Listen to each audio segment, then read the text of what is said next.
Baik, selamat datang kembali pada edisi khusus ini. Saya coba buat tentang eh, tanggapan dari teman saya sebagai agent properti yang bertanya, "Bro, apakah tubuh dan beberapa bagian tubuh bisa diasuransikan menurut hukum yang berlaku di Indonesia?"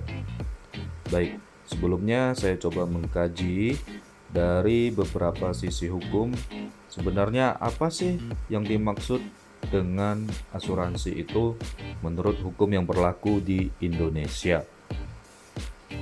Yang dimaksud dengan asuransi atau perjanjian asuransi adalah perjanjian antara dua belah pihak, yakni adanya perusahaan penyedia asuransi dan calon pemegang nasabah sebagai pemegang polis asuransi itu sendiri, yang mana terdapat objek hukum di dalam perjanjian tersebut adalah terikat antara pemegang polis atau nasabah dengan perusahaan penyedia asuransi dengan jenis imbalan penanggungan, penggantian, dan pembayaran dengan kategori sebagai berikut.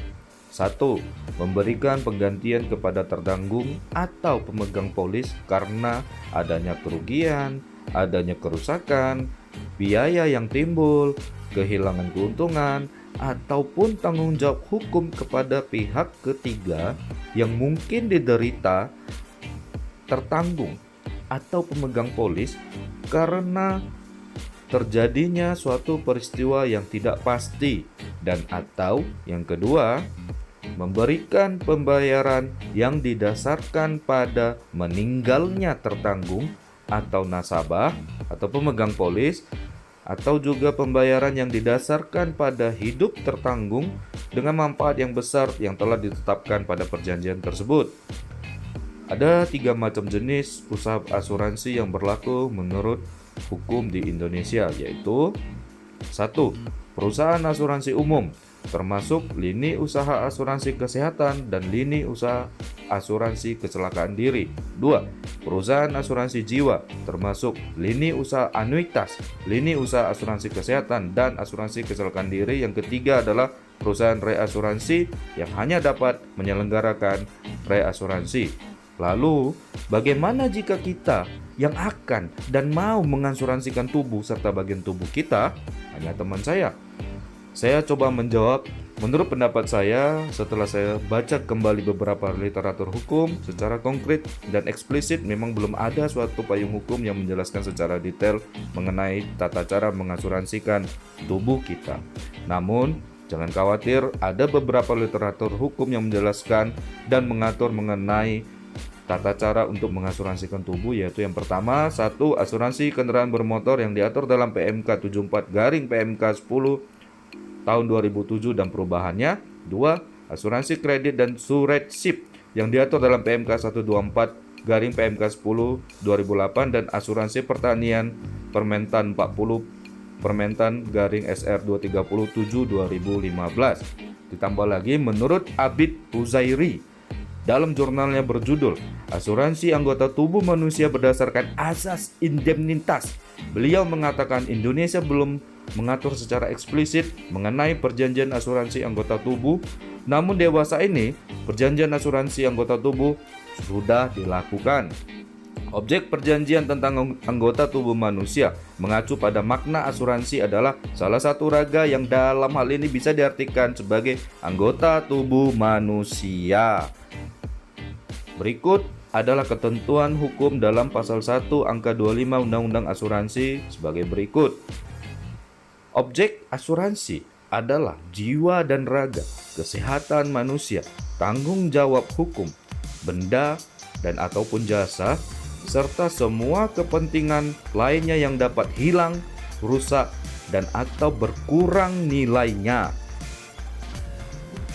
Akan tetapi, guna untuk mencapai adanya suatu kepastian hukum dan ada kiranya perlu diatur sendiri mengenai peraturan undang-undang terkait asuransi anggota tubuh, seperti beberapa peraturan menteri yang telah saya sebutkan sebelumnya.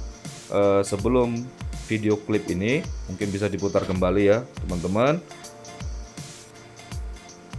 Serta mungkin juga beberapa anggota tubuh sudah disebutkan secara detail di dalam perjanjian sebagai objek perjanjian asuransi, kemungkinan juga ada disebutkan dan juga ada kemungkinan tidak disebutkan. Hal ini tergantung kepada isi perjanjian dan kejelian membaca bagi si calon pemegang nasabah ataupun si pemegang polis asuransi itu tersebut.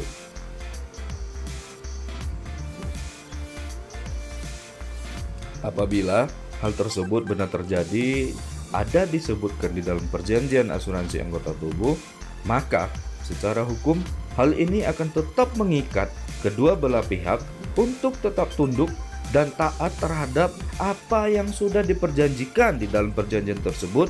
Maka dari itu sekali lagi saya sampaikan, di sini diperlukan agen yang lebih proaktif untuk menjelaskan lebih detail kepada calon nasabah. Selain itu juga tadi disebutkan calon nasabah juga harus lebih jeli untuk membaca perjanjian asuransi tersebut.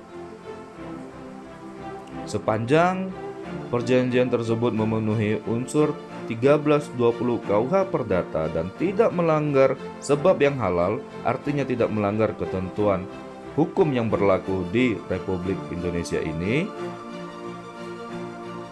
maka perjanjian itu akan tetap berlaku. Dan penjelasan ini saya buat atas permintaan teman saya, hanya sebagai edukasi dan wawasan, tidak ada maksud untuk menyinggung siapapun atau golongan apapun dan menyudutkan seseorang atau suatu golongan tertentu yang ada dan yang disebutkan.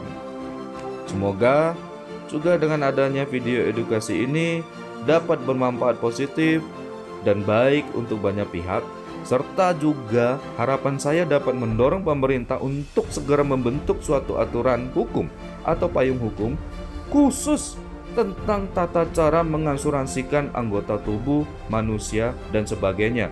Karena dewasanya seperti yang disebutkan oleh ahli sebelumnya, perjanjian asuransi mengenai tubuh sudah terjadi di dewasa ini dan diperlukan oleh masyarakat.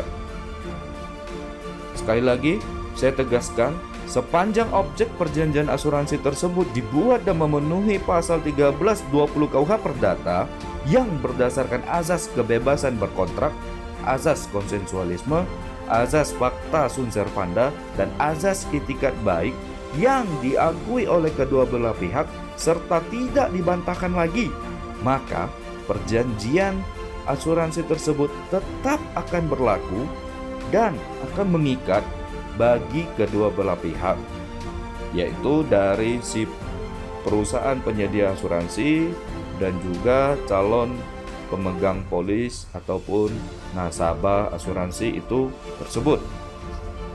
Jadi jelas ya di sini. Semoga video ini bermanfaat dan video ini bisa dijadikan sebagai penambahan wawasan. Salam dari saya, salam cakep-cakep hukum.